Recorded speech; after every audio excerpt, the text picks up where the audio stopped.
In the previous video, we looked at placing the Metaball in the vertex position of the primitive objects of a geometry nodes. In order to use Metaball more actively, there is a way to use Metaball as an instance. The result of this video is as follows.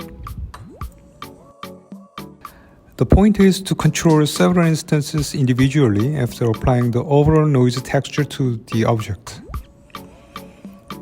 Keep the default cube and add the Metaball object. After applying geometry nodes to the cube object and adding the instance on points node. When we attach your Metaball object to an instance socket, we can see that the instance is not functioning.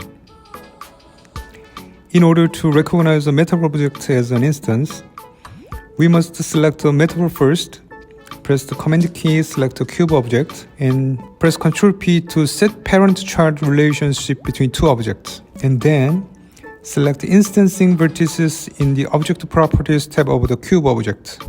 Now, no matter which geometry primitive mesh object is connected to the input node, we can see that the Metaball object is used as an instance. If you can't update immediately, you can toggle the check part of the as instance item on the object info node.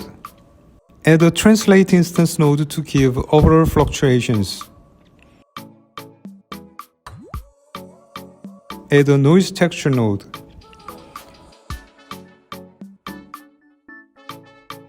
We can see that animation is possible according to scale value.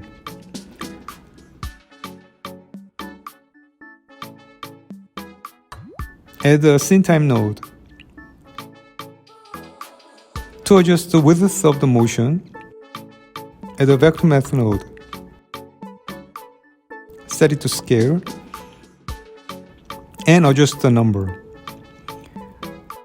When using noise texture, add vector math and subtract 0.5 to maintain the existing location. The overall movement has been completed. It would be more interesting if some metaballs move separately here. Add a set position node.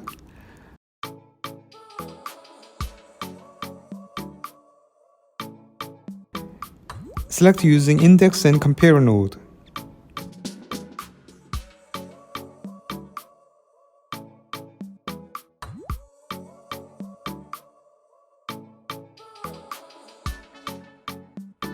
Add a scale instance node to change the size of the separated object.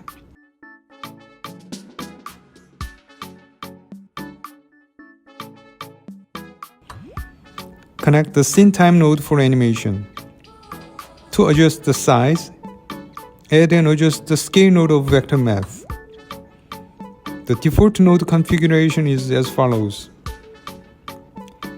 I added a little more nodes and organized them like this. That's it for this video. Thank you for your time.